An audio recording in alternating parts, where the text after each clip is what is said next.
Welcome back to the deep dive. Ready to plunge into some philosophy today? Always. All right. Today we're tackling John Rawls and his pretty famous book, A Theory of Justice. Now, I know justice is a big word. That's a huge concept. Right.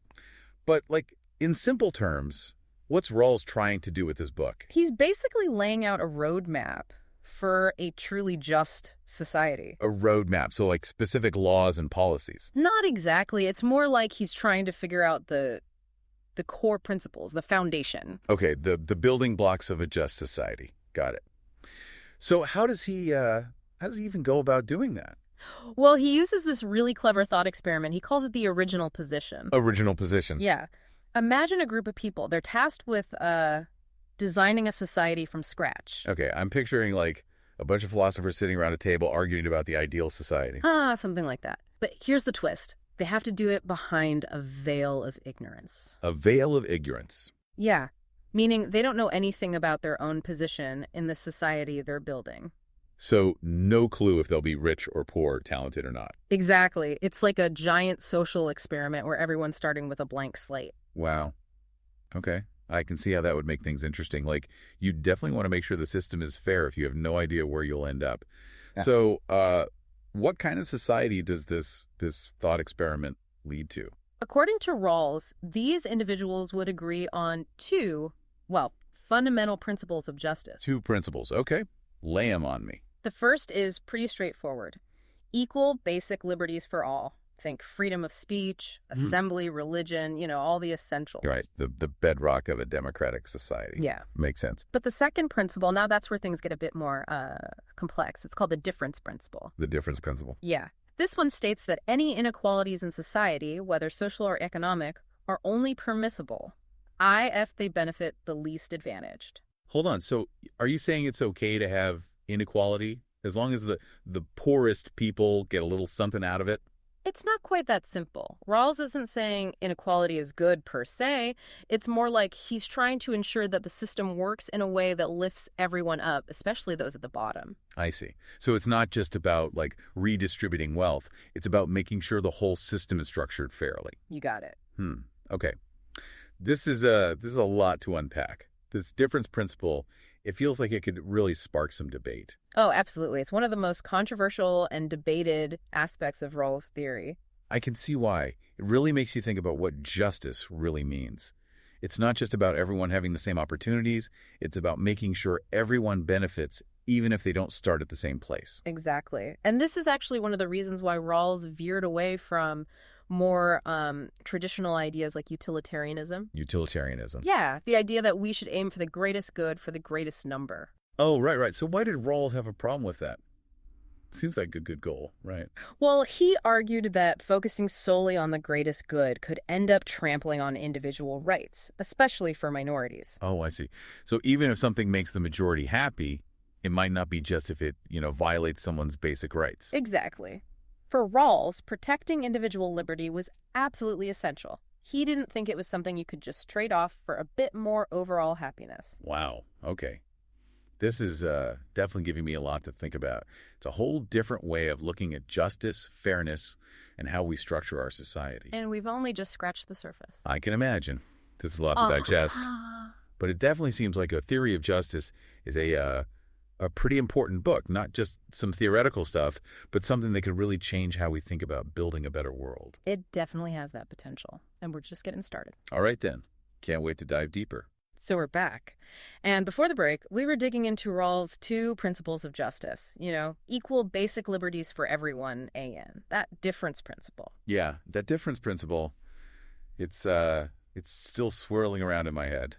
Definitely a head scratcher for a lot of folks. It feels so revolutionary, but also really tricky to wrap your hat around. Yeah, it can be a tough one to grasp at first. It's definitely one of Rawls's most debated ideas. I mean, the idea that inequality is only acceptable if it somehow benefits the least well off. Right. How do you even measure that? And wouldn't it kind of discourage people from, striving for success if they knew that any extra they earned would just go towards helping others? Those are all valid questions for sure. But remember, Rawls isn't advocating for some kind of constant redistribution of wealth where everyone ends up exactly equal. It's not about that. Okay, so then what is it about? It's about structuring the systems from the ground up so that everyone has a genuine shot at success, but also that even if some inequality does arise, that it's working to lift everyone up, not just those at the top. Hmm. I think I'm starting to get it, but could you maybe give me like a real world example of how this difference principle could actually be applied? Absolutely. Let's take healthcare, for instance. A healthcare system designed with the difference principle in mind would likely prioritize the needs of the most vulnerable. Those with chronic illnesses or disabilities, even if it means slightly higher costs or maybe a bit less efficiency overall. So it's like saying, okay, we can't just let people suffer because they're dealt a bad hand health-wise. We have a responsibility to make sure everyone has access to decent health care, even if it means those who are healthier and wealthier have to make some sacrifices. Exactly. And you can apply this principle to all sorts of areas: education, social safety nets, access to affordable housing. It's about recognizing that a truly just society doesn't just offer equal opportunity in theory.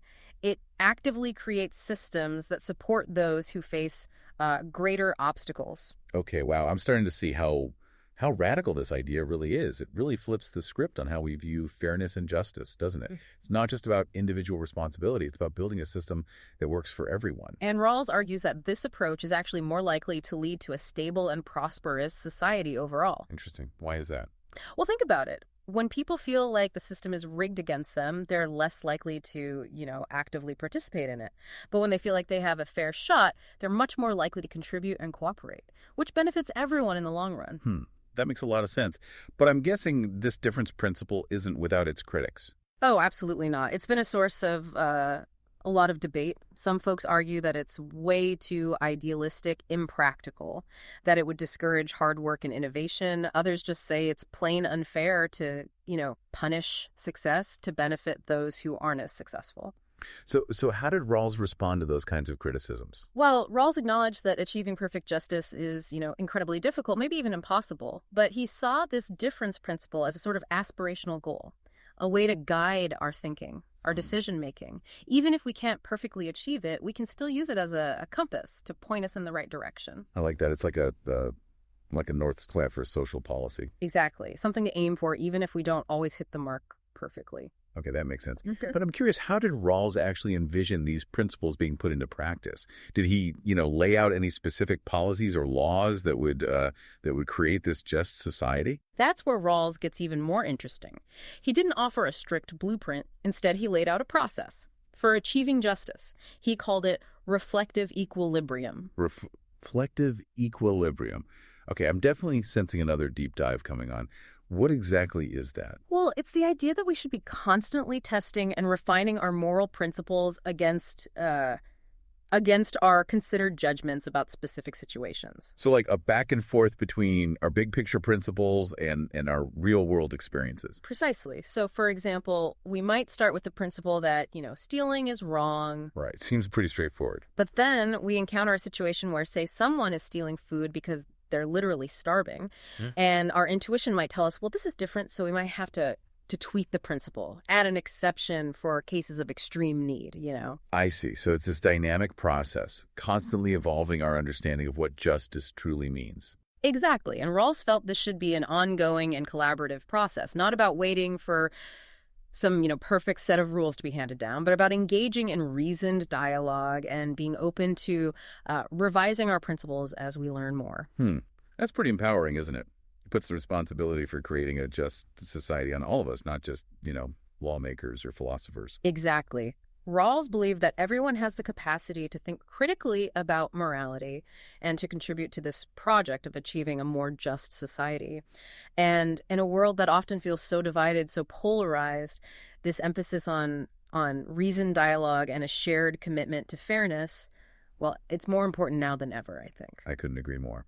All right, so we're back and we're wrapping up our deep dive into John Rawls and a theory of justice. It's been a wild ride. Definitely a lot to unpack. We've covered like his two principles of justice, equal basic liberties, the difference principle, and we touched on that whole idea of reflective equilibrium. Right, that ongoing process of, constantly refining our understanding of what justice really means. Now, one thing I've been thinking about a lot is how Rawls saw the relationship between individual liberty and the common good. Those two can sometimes feel like they're pulling in opposite directions, right? Yeah, it's a classic tension. But Rawls actually argues that in a truly just society, individual liberty isn't just compatible with the common good, it's essential for it. Okay, I'm listening. How does he make that connection? Well, he believed that when a society protects those fundamental individual liberties, things like freedom of speech, freedom of association, freedom of thought, you actually create the conditions for a more vibrant and dynamic society. So it's like let people think and speak freely, and the best ideas will kind of naturally bubble up to the surface. Exactly. He argues that when you start suppressing individual liberties, you end up stifling progress. You prevent society from reaching its full potential. Yeah, that makes sense. But what about situations where, like, someone's individual liberty might, clash with the common good? Like, what if someone wants to do something that could harm others?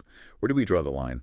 That's where Rawls introduces this idea of the priority of liberty. Mm. He basically says that those basic liberties, those ones that are essential for individual autonomy and self-respect, those should have absolute priority. So, like, there are some fundamental rights that you just can't infringe on, even if it's for the sake of, for the greater good. Exactly. For Rawls, these basic liberties are non-negotiable. They're the bedrock of a just society, and they can't be sacrificed for any other goal, even the goal of maximizing overall happiness. Wow. Okay, now I'm really seeing how all the pieces of Rawls theory fit together. You've got justice is fairness, making sure everyone has those equal basic liberties. The difference principle, trying to create a society where everyone benefits, especially those at the bottom. And all of it built on this foundation of individual liberty being absolutely crucial for a thriving and just society. It's a pretty powerful vision. It really is. And I have to say, after spending all this time with Rawls' ideas, I'm realizing just how complex these issues are and how much work we still have to do to create a truly just world. Yeah, you're absolutely right. A Theory of Justice, it's a challenging book, but it's so rewarding to really dig into it. It really stays with you. I can definitely see why it's considered such a classic. It's not just some abstract philosophical exercise. It's a call to action. It challenges all of us to really think about our values and to work towards building a more just and equitable world. And if you're feeling inspired to explore Rawls' ideas for yourself, we've got links to buy A Theory of Justice in our show notes. It's a book everyone should read. Absolutely. And hey, while you're at it, don't forget to subscribe to The Deep Dive for more deep dives into, well, all sorts of fascinating and complex topics. We're here to guide you through the big ideas and help you make sense of this crazy, complicated world. So until next time, keep those brains buzzing.